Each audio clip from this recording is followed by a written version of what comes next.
Beroso el Caldeo fue un importante funcionario. Él fue satán o jefe de la organización del templo bajo el imperio seleucida. Este puesto le dio acceso a los archivos de Esagila, templo del dios supremo Marduk, y a textos cuneiformes como las crónicas babilónicas. Escribió 3 libros llamados La historia de Babilonia, que se los dedicó al rey Antíoco Sóter. ¿Por qué perjudica Beroso a la Watchtower?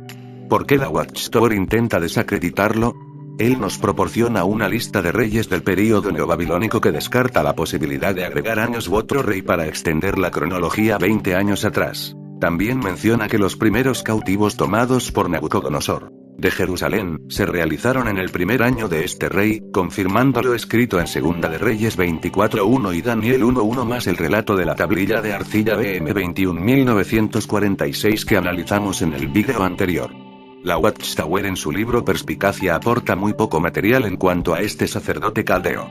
Tengo que pensar que con su argumento, débil por cierto, cree dar carpetazo a este asunto y piensa que deja bien clara la poca fiabilidad de lo escrito por Beroso. Aún llegan más lejos, argumentan que Claudio Ptolomeo copió su lista de reyes directamente de Beroso. ¿Existen pruebas para apoyar esto? Ninguna. Según la Watchtower no se tienen textos originales. Para apoyar esto citan un texto entrecortado del libro Historiografía Asiria del profesor Olmsted, el cual menciona, pero no afirma, como parte de lo escrito por Beroso, fue pasando de un historiador a otro hasta llegar a nosotros. El profesor de ninguna manera intenta desacreditar a Beroso, pero sí se queja de la poca información histórica que dejaron registrada los babilonios y que Beroso, como fuente, es una de las más completas. Sin embargo, en el mismo libro que cita la Watchtower como referencia encontramos algunos comentarios de su autor que hace mucho daño a la cronología de la Watchtower y que de manera astuta omiten, utilizando siempre el mismo sistema de sacar el contexto la cita y ponerla como prueba y omitir de esa misma la fuente de todo aquello que les perjudique. El profesor Olmsted dijo que sus escritos solo han llegado hasta nosotros simples fragmentos, extractos o rastros. Y los más importantes de estos fragmentos nos han llegado mediante una tradición casi sin paralelo. Hoy tenemos que consultar una traducción latina moderna de una traducción armenia del griego original perdido de la crónica de Eusebio, que en parte citó de Alejandro Polistor, que directamente de Beroso, y en parte de Avideno, quien al parecer citó de Juba, que citó de Alejandro Polistor y por lo tanto de Beroso. Para confundirlo más, en algunos casos Eusebio no ha reconocido el hecho de que Avideno es solo un débil eco de Polistor, y ha citado los relatos de cada uno de ellos lado a lado, y esto no es lo peor. Aunque por lo general debe preferirse su relato de Polistor, parece ser que Eusebio utilizó un manuscrito de poca calidad de ese autor. Josefo, historiador judío del primer siglo, también afirma que cita a Beroso. No obstante, es obvio que no puede considerarse concluyente la información cronológica que supuestamente procede de Beroso. Es obvio para ellos, pero justamente el autor de este libro no se está refiriendo a la información cronológica. La expresión supuestamente denota más bien un intento para debilitar la cronología que les perjudica. El profesor dedica todo el capítulo 8 a tratar el tema de Beroso y las crónicas babilónicas. Sin embargo, si los babilonios fueron así de deficientes en su apreciación de la necesidad de los anales históricos de los reinados individuales, en el cual parece que hubiesen sido superiores los asirios cuando se trataba de la producción de historias contemporáneas haciendo frente a largos periodos de tiempo, mientras que los babilonios nos han preservado numerosas listas de reyes y 2 excelentes trabajos, los cuales tenemos razones para llamar las historias contemporáneas, la Crónica de Babilonia y la Crónica de Nabónido.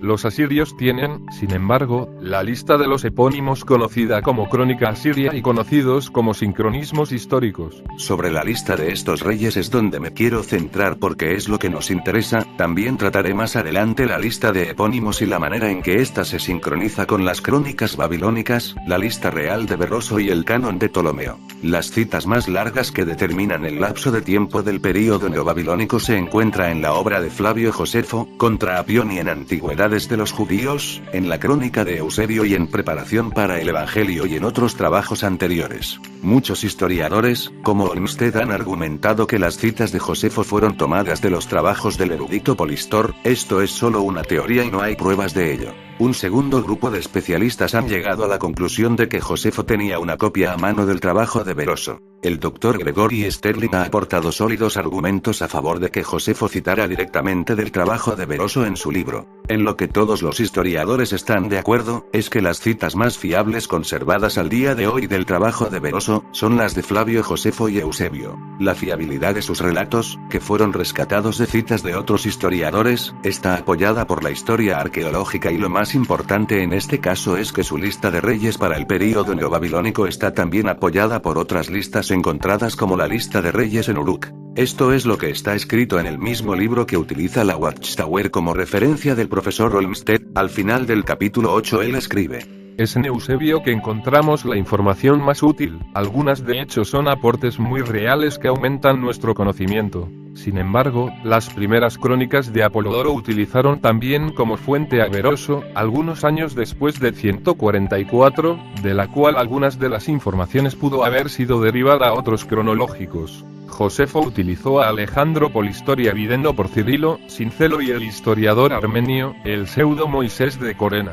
Así pues en estas mismas o incluso en otras aquí no mencionadas, pudieron haberse merodeado algunas minucias de la obra de Beroso. Quizás de esto, o de una fuente similar, viene parte de la lista de reyes de Babilonia conocida como Canon de Ptolomeo que comienza, al igual que la crónica de Babilonia, con la ascensión de Nabopolassar, aunque directamente es de origen egipcio, como es demostrado por el sistema de datación, que sin lugar a dudas se ha recurrido a las primeras fuentes más antiguas de origen babilónico, así como los datos astronómicos en el Almagesto del mismo autor, aunque en él utilizara el calendario egipcio.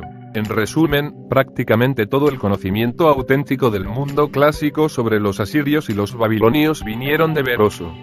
Sobre la fiabilidad del canon de Ptolomeo lo trataré en el próximo vídeo, pero es importante remarcar que esta fuente mencionada como autoridad por la Watchtower también argumenta que el canon de Ptolomeo puede haberse compuesto por un sinfín de fuentes, incluyendo antiguas fuentes caldeas y que los registros astronómicos también deben haber sido obtenidos de antiguos listados caldeos y no en base a cálculos. Si Flavio Josefo tomó los escritos directamente de unas copias de Beroso, no lo podremos saber nunca, pero nadie puede afirmar que esto no haya sido así. La lista real para el período neobabilónico es auténtica porque al compararla con otras listas obtenidas de otras fuentes arqueológicas coinciden entre ellas. Flavio Josefo, tomando del tercer libro de Beroso, Historias Caldeas, transcribe un listado completo de reyes del período neobabilónico. Nabucodonosor, después de haber comenzado a construir el muro antes mencionado, cayó enfermo y partió de esta vida cuando había reinado por 43 años y entonces su hijo Ahuel-Marduk obtuvo el reino.